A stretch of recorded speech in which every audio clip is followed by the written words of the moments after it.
Patrol! Ako po si Miss Cabanag, tagapagbalita ngayong hapong ito, kasaulo na nagbabagang balita.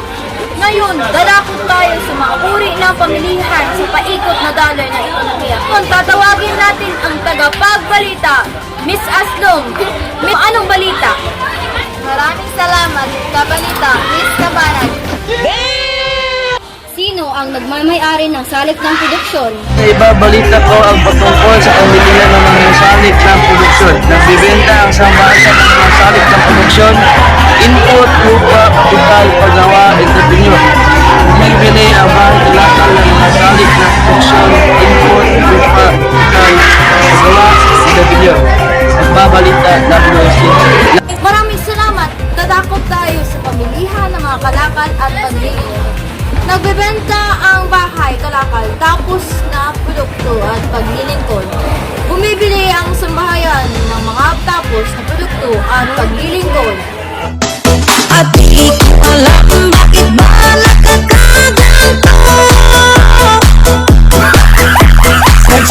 Nagbabalik ang ZNNHS News Patrol!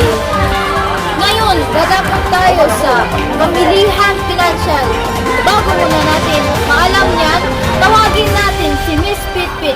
Miss Pitpit, anong balita? Maraming salamat, Miss Cabanag. Ano nga ba ang pamilihang pinansyal? Ang pamilihang financial ay nag-iimpok ang sambahayan. Umuutang ang bahay kalakal. Iba yun yun? It's only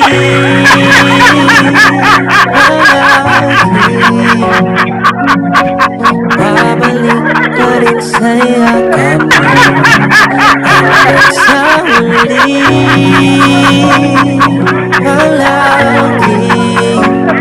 Ngayon, alam ko na. Balik studio, Miss Cabanag. ZNNHS News Patrol! Maraming salamat, Miss Pitpit. Ngayon, dadakot tayo sa panlabas na sektor. Bago muna natin talakay na, meron pang maliit na patalastas. Yung ingay, hindi ko marinig yun. Dito na pinapanood ko. Mama, problema ka ba sa maingay paligid mo? Oo, bakit? Gumamit ka na ng AirPods. Ano yan? Ang AirPods ay ginagamit ito kapag naingayan ka sa paligid mo, yung mga musika at manood ng magagandang pelikula. Diba? Oo.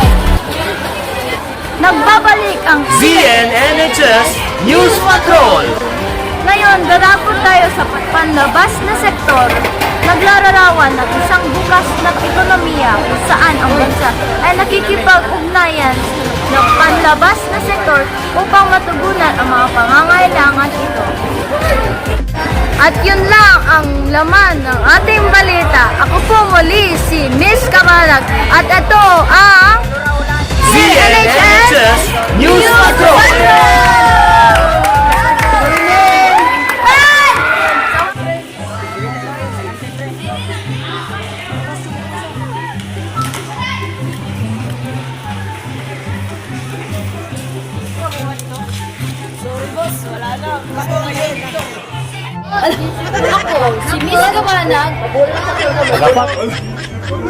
Ako, si Miss Cabanag.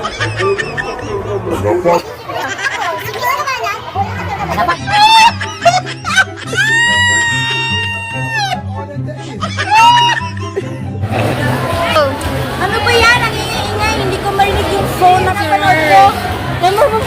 Napasama. Napasama.